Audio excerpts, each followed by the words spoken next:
So good, so good, so good. New spring arrivals are at Nordstrom Rack stores now. Get ready to save big with up to 60% off Rag & Bone, Marc Jacobs, Free People, and more. How did I not know Rack has Adidas? Because there's always something new. Join the Nordy Club to unlock exclusive discounts, shop new arrivals first, and more. Plus, buy online and pick up at your favorite Rack store for free. Great brands, great prices. That's why you Rack.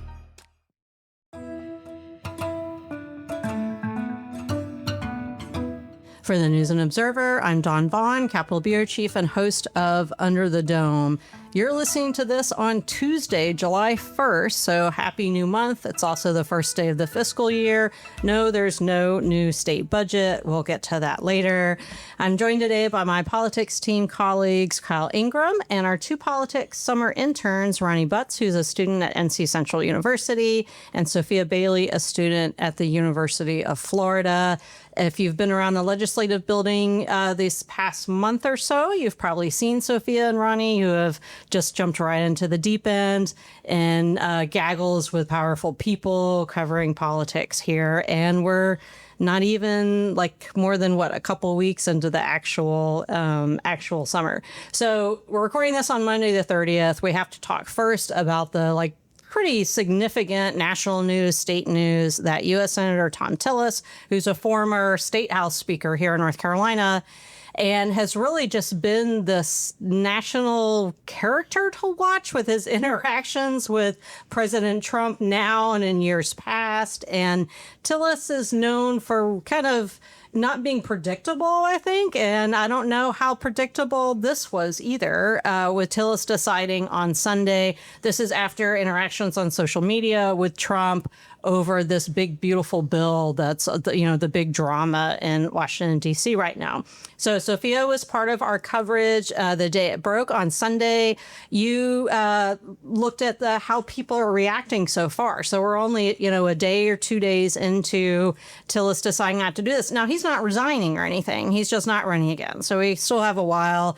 But, every day is election season around here. So, Sophia, what's the reaction been for Tillis deciding not to run? Yeah, so it was definitely a mixed bag of reactions.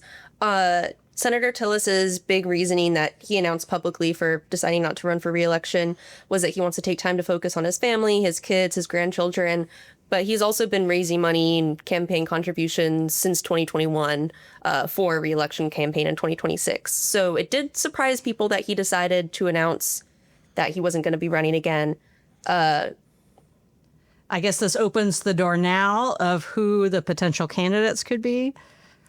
Kyle, who do you like? What's our list? What are you looking at? There's talk of Laura Trump, who is a North Carolinian running for this seat. We've got a whole fresh new crop of North Carolina Republican congressional members who could fill the seat. Does Laura Trump actually live here now, though? That's actually, she would have to establish residency. Right. She went to NC State. Yeah. Okay. But again, this new crop of Republican congressional members who could fill this, like Tim Moore, who was our House Speaker until very recently, but also Pat Harrigan, Brad Knott. So it could really be a wide open field. There's also Mark Robinson, who, you'll remember he did say not too long ago that he wasn't planning on running for anything anytime soon. But then also you see him on Twitter responding to all of this news with some suggestive emojis. So who knows? Yeah, I think everybody's getting all their opposition research they haven't used yet when people ran before, ready to unleash if anyone runs. It's interesting what you said about the U.S. House Republicans. They're all pretty green. They're not. They're all I guess not as a freshman, right? Or did he just win again? Yeah, not freshman. I know Virginia Fox has been there. Virginia Fox is established. I think she's the most experienced, and then former Speaker Moore. He could end up in the Senate. It's a path that Tillis took from, a House Speaker and then U.S. Senate. And then Harrigan, maybe potential rising star there in the party. There's who we have not. There's Addison McDowell, who that's maybe not a name that has as much recognition as far as Republicans go. And then, of course, what you said, Mark Robinson, who I think all of our listeners know this, but if they don't, former lieutenant governor, lost by a significant amount to for governor against Democrat Governor Josh Stein. The other factor with Tillis now is that would he want to run against Stein next election for governor? So that's a potential thing. Is there anything, Sophia, that you have questions about what we're seeing now with Tillis and what's next? My biggest question is that in the past couple of years, since 2016, we've seen within the Republican Party that opposition to President Trump and any of his agenda items and goals within the Republican Party tends to be met with backlash. We saw that over the weekend. Trump's initial response to Senator Tillis deciding not to vote to move forward his one big beautiful bill was met with a lot of upset and angry comments on Truth Social, his social media platform. So I'm interested to see, as Senator Tillis finishes out this term, if there's, now that he's kind of, I know he has a history of taking a stance. He has a history of being a somewhat controversial back and forth figure within the Republican Party. Mm-hmm. He picks and chooses his own battles. He doesn't necessarily go with the flow of everyone else all the time. So I guess my biggest thing is I'm interested to see in the next year if, now that he's announced that he's not running for re-election, if he takes more of a harsh stance against the Republican Party, if there are things that he disagrees with Trump's agenda. I think it was our former colleague and Brian Murphy, who's at WRL now, tweeted, it's Tillis Unchained now. So as far as he's a lot more free now that he's ready to take his ball and go home and stop playing, that he can say what he wants. Well, and you also have to think, the reason that conservatives didn't like Thom Tillis and haven't for several years is because he opposed Trump on a lot of things and because he was more of a moderate by their party standards. But you have to wonder, is that what made him win his elections? And in a state that is a purple state, this race is not a safe bet for Republicans. And the person that they pick in their primary could really determine how it leans. I mean, the Cook Political Reporter initially had our seat labeled as leans Republican. And then after Tillis dropped out, it's now labeled as a toss-up. So it's going to be a pretty expensive and closely watched race. For sure. Ronni, you're not new to North Carolina. What's your perspective now as a politics reporter, but just being aware of Tillis these years about how this kind of changes things up? Yeah, I think it's interesting, especially looking at the last presidential election. And I know it took a lot of people kind of off guard. And it surprised me when looking at the results of the election, for the presidential election, where we overwhelmingly voted red, but we also voted in a Democratic governor and other Democrats in other positions. So I really am interested just to see the outcome because Tillis has been in the seat for so long. And in other seats like Senate positions, we have consistently voted Republican. So I'm just really interested to see how it all turns out. So I think that it really is a toss-up, but I personally don't really have any anticipations yet. I'm just trying to follow and see what happens. And now the senior senator would be, Republican U.S. Senator Ted Budd, who hasn't been on the political scene himself for, a huge amount of time. And then, of course, former Democratic Governor Roy Cooper has not announced yet that he's running for Senate. I assume he's busy raising money. And that's what they were doing, expecting to run against Tillis. But now what Cooper's got to think about, and Wiley Nickel, former one-term U.S. Congress, and then had also been in the state Senate, Nickel is out there running, thought he was running against Tillis. Now he doesn't know who he's running against, or even in the primary, because Cooper probably is thinking, okay, who am I running against? And whenever Cooper comes out, he already has a name recognition. So the timing of it might be why he hasn't announced yet. Because as soon as you do, you've got to start spending money. And what's his pitch going to be to North Carolina voters when he doesn't know who he's running against? And how do you factor that in? So I'm sure all the operatives listening to this, you guys have a busy work week, I guess. Looking back at the 2024 ballot could also give you some more guesses on who might could get into this race. If you look at the Republicans who didn't win for Council of State, Dan Bishop, former Republican congressman from North Carolina, ran for Attorney General and lost to Jeff Jackson. I could see him running. You could also maybe see Michelle Morrow running. I mean, I'm sure our listeners remember she unsuccessfully ran for Superintendent of Public Instruction, had a bunch of really controversial controversial comments in the past. So I don't know, that it could be a really big field. Nobody, like someone we haven't even thought of, that comes in like whatever side door instead of up through the ranks of, your county board and local and state government. Before we take a break, Kyle, if you can just introduce this and then we'll take a break. So the legislative session is basically over, but not really over. And because we were just talking about campaigns and elections, what's the status of an election bill that you covered this past week? And then we'll go into more details after the break. Very quickly, but just on the final day of the legislative session before they go to their summer break, House Republicans unveiled this pretty sweeping elections omnibus bill that would change a bunch of different things in the state's election apparatus. Maybe the biggest one is giving the newly Republican selected executive director a lot more power over hiring and firing in the agency of these independent, nonpartisan employees. But it's going to be a while before that bill sees any action given the break. Okay, we're going to take a quick break and we'll be right back. Eczema is unpredictable, but you can flare less with Ebglyss, a once-monthly treatment for moderate to severe eczema.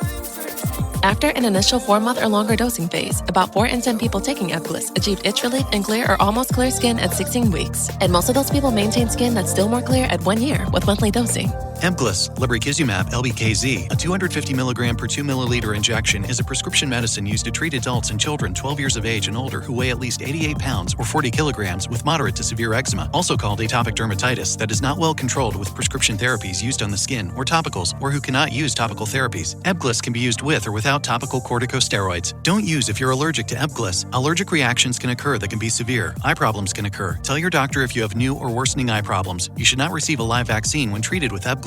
Before starting Ebglyss, tell your doctor if you have a parasitic infection. Ask your doctor about Ebglyss and visit ebglyss.lilly.com or call 1-800-LILY-RX or 1-800-545-5979. Score more with the college-branded Venmo debit card and earn up to 5% cash back with Venmo Stash. Got paid back? With the Venmo debit card, you can instantly access your balance and spend on what you want, like game day snacks, gear, tickets, and more. The more you do, the more cash back you can earn. Plus, there's no monthly fee or minimum balance. Sign up now at Venmo.com/collegecard. The Venmo MasterCard is issued by the Bancorp Bank N.A. Select schools available. Venmo Stash terms and exclusions apply at venmo.me/stash terms. Max $100 cash back per month. You're listening to Under the Dome. I'm Capitol Bureau Chief Dawn Vaughan, here with Sophia, Bailley, Ronni, and Kyle Ingram.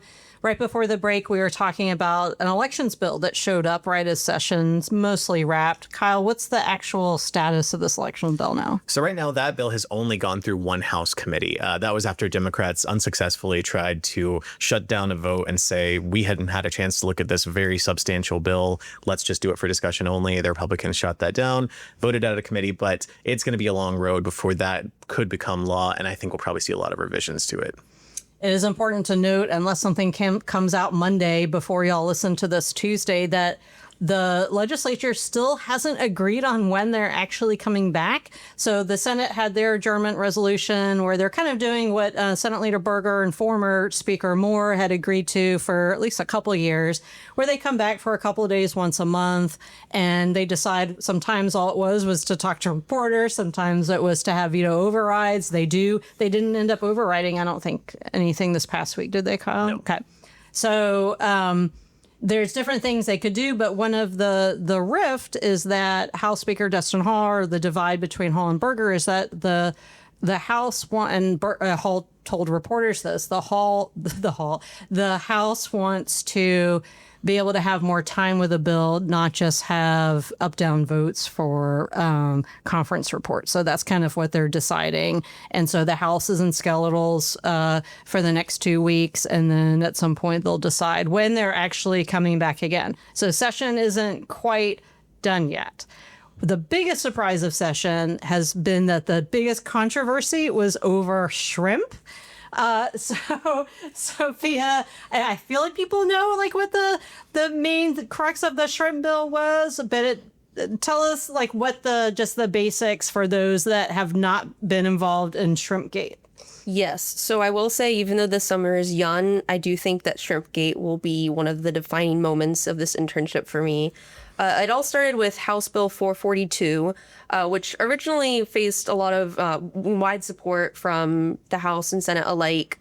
It ultimately looked to expand fishing season for flounder and red snapper from 4 weeks to 6 weeks, which was widely supported. Not a lot of opposition there. And then 2 weeks ago, almost overnight in the 23rd hour, as a lot of people have said, an amendment was added that would prohibit trawling within a half mile of North Carolina's coast, which, if you are a shrimper or familiar with the shrimping lifestyle, the half-mile mark of North Carolina's coast is where a majority of shrimpers go to get their catch, get their haul. It's where the shrimp are most abundant, and it's the safest waters for these shrimpers to actually move their boats through. So this amendment was added overnight, and there's still kind of a murky background as to how it was added, who was behind running it, right? But we know that Senator Bobby Hanig was passionately opposed to it, very upset. The shrimpers were very upset. Still passed the Senate with Democratic support. There were 4 Republicans that voted against, coastal counties, and then it got to the House. So it didn't even get to the floor in the House this past week, right? What happened? No. So when it passed through the Senate, and keep in mind, when this amendment was added 2 weeks ago, shrimpers and fishermen across the state started flocking to the legislative building day after day to plead with lawmakers and attend conferences and attend committee hearings to make their voices heard and say that this is going to damage an entire industry that has lasted for generations and is a part of family heritage for most people. So when it reached the House, there was more debate, there was more conversation. Last week, there was a rally in Raleigh where hundreds of shrimpers from the coast came to the legislative building, and there was a press conference spearheaded by representatives from the House, and it was a very impassionate speakers basically saying, you can't do this to us, we will lose our entire way of life. And then a little while later, the representatives caucused and they decided to kill the bill. So as Republicans, so I was not at the legislature this past week. I was actually out on the Outer Banks, and I was at a store in Nags Head, and I texted my politics team colleagues because this woman runs up and goes, "They killed the bill." And I knew exactly what she was talking about. And another person said, "I feel like I'm going to cry. I can pay my bills." So obviously this mattered a lot to business, and maybe it'll come up again. Again, you were saying it's the legislative session isn't quite over. Before we get to our headliners of the week, Ronni, tell us about one of the bills that you covered with this flurry of passing as much as they can, not budget related, essentially, in these final days of the majority of the long session. Yeah, so the bill that I was covering was HB 805, which originally was presented to tackle setting guidelines to help prevent sexual exploitation of minors and people that have explicit content of themselves online. We'll create guidelines for taking it down and requesting that.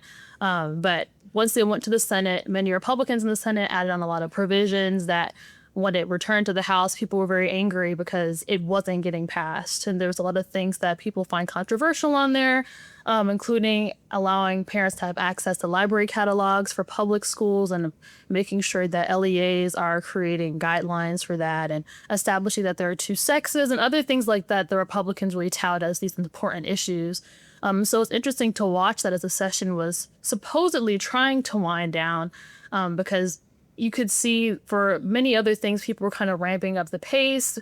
People were being nominated by the Senate, going through very quickly. There weren't any questions being asked, and there weren't a lot of debates happening for some of the other bills. But HB 805 still garnered a large amount of debate, regardless of the time kind of winding down. And so that following that bill was a great way to see that frustration building with a lot of House and Senate members. Because there was just so much that was in that bill that obviously made people very upset. But regardless of the little time that they had, people were still making sure to make their opinion known. And there was some lengthy debate, especially on the last day with a pretty long House session. Okay. Let's move on to our picks for headliner of the week. Kyle, you go first. Yes. So this past weekend, the North Carolina Democratic Party held its annual convention. And during that, they passed this resolution that I believe is a first of its kind for state Democratic parties across the country, where they approved a resolution calling for an embargo on Israel, stopping any U.S. aid, U.S. arms supply to Israel as they continue their bombardment of Gaza. I think they're the only state to do this so far. So seems pretty big. It did pass on narrow lines, but yeah. I feel like there's still things for us to sort through, and we have these. We're kind of in the off season now until they, figure out what might come up later. Ronni, I'll throw it back to you. What is your headliner of the week? My headliner for the week is simply being at the General Assembly and going on to the floor of the huge red carpet and being able to go run up and try and find politicians and be in the gaggles. And that's something that I know I wouldn't have experienced without being here. So that definitely is my headliner of the week. All right. I'll go next. Mine is, I'd mentioned that I was out in Dare County, where Nags Head is. And on my way back, everyone has if you think about when you live in North Carolina, you spend most of your time where you live, where you work, where your family and friends live and work, and where you are headed to go on vacation or this and that. So I usually, have kind of more or less a straight shot out west to, passing through over that awful Alligator River Bridge. I can't wait till the new one is built because it's really scary. And, through Manio and then over to the Outer Banks. But on the way back, there was an accident or something. So when I was coming home on Sunday, took a very long detour south through Hyde County. So my headliner of the week is Hyde County, and my immediate thought anywhere is like, who represents this district? And it's actually Senator Hanig and Representative Kidwell, who have strong opinions on shrimp. So it's not just Dare County that affects them, of course, Hyde County. And I was like, okay, this is where like all the actual people live. That's not a touristy area. So that was mine. All right, Sophia, to wrap it up, what is your headliner of the week? Mine is not related to politics. It is related to the movies. I went over the weekend to see Disney Pixar's new movie, Elio. And I had expected it to be incredible. I cried for like half of it. It was a beautiful movie. I highly recommend for anyone to go see. But it stood out to me because there's been a lot of debate going on regarding, live action remakes and kind of the controversy over, the lack of quote unquote new content. I just thought this was a beautiful movie, original script. And I highly recommend that people go see it because it really, really tugged at the heartstrings. I'm really into like the new Jurassic World movie. That's what I'm going for. It's going to be good. I still never even saw Mission Impossible yet. I don't know if it's still going to be in theaters. And like, Kyle is looking at me like he wants to chime in on some movie. I was going to say, I just saw Megan 2.0 yesterday. It was really good. Okay. Y'all can tell us your recommendations while we watch movies as we wait for more people to declare their candidacies. All right. For the News and Observer, I'm Dawn Vaughan with Kyle Ingram. Interns, again, you'll hear more from the summer, Sophia, Bailley, and Ronni Butts. And then also recording us today is another intern, one of our producers, Gabi Hartlaub, excuse me. And then, of course, our producer, Laura Brache. Thank you for listening, and we'll talk to you next time. For more from our politics team, subscribe to the News and Observer at newsobserver.com/subscribe. Sign up for our political newsletter, also called Under the Dome, at newsobserver.com/newsletters. Thanks for listening.